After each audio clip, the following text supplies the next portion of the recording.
Hello everyone, ndewo. Na nkụzi nketa ya na-ele anya na ihe a na-akpọ akara ụdaolu.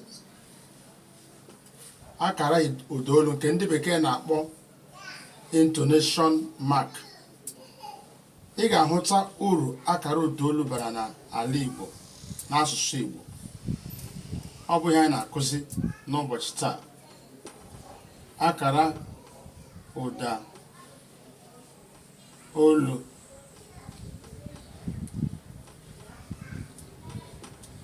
Akara ụdaolu. Intonation mark.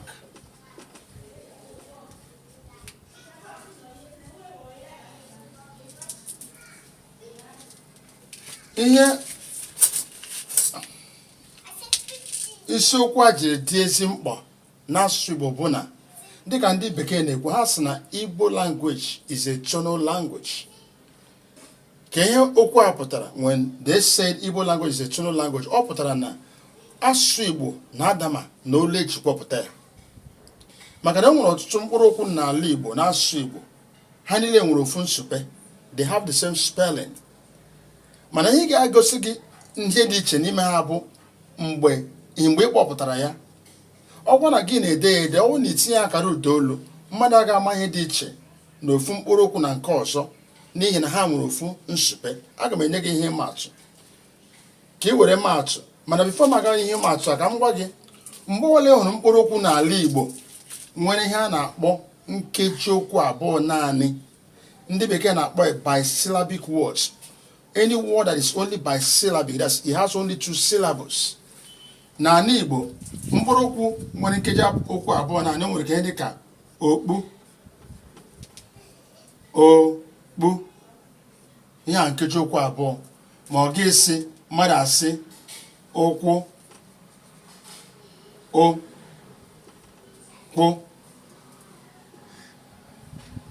nkeji okwu abụọ, ma ọ bụ aka, aka, nkeji okwu abụọ. Mgbe ọbụla ị hụrụ mkpụrụ okwu dị otu a n'ala Igbo, o nwere ụzọ ise enwere ike iji wee tinye ụdaolu n'ime ya. Nke bụ nke a na-akpọ hai hai. Ọ na ịchịrị nyere onwe ya ka n'ala Igbo anyị na-asị e. Nke ọzọ abụrụ that is high low.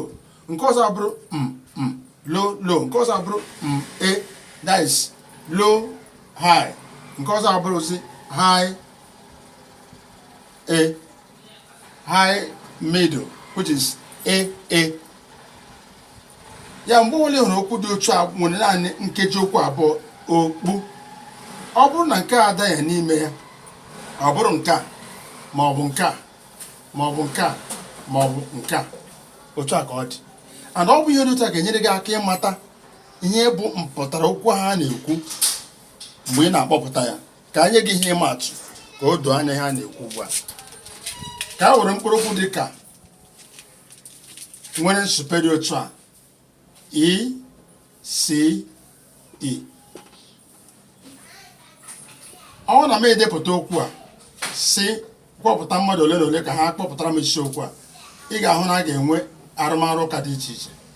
Ofu onye nwere ike isi na ọ bụ isi, onye nke ọzọsọ ọ bụ isi, onye ọzọsọ ọ bụ isi, nke ọzọsọ ọ bụ isi. A ga-arụgodo ụka okwu agwụ. Mana ihe ga-enyere anyị aka ịmata nke ọ bụ mgbe anyị tinyere ụdaolu. Ọ bụrụ na m etinye ụdaolu a na nke a, bịa na nke ọzọ, bịa na nke ọzọ tinye bịa na nke ọzọ tinye bịa na nke ọzọ tinye bịazi na nke ọzọ, nke ikpeazụ tinye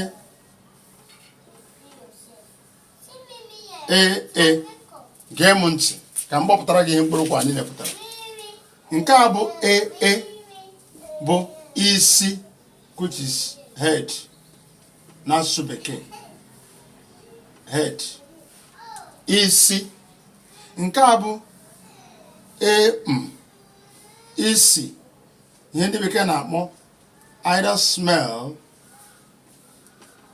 or odor. isi. Nke a bụ isi, ọbịa bụ blindness. Nke a bụ isi bụ warning. Nwaanyị ahụ bịara maa isi ebe a taa. Nke a bụzi isi bụ to cook.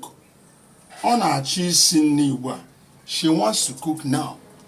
To cook, ọ na-achọ isi nri. Isi pụtara gịnị? To cook. Ka anyị kwuo gị ihe ịma atụ ọzọ dịka mkpụrụ okwu dịka a kwe a a kwe a a kwe a a kwe a. Ile anya ọ na m etinye nke a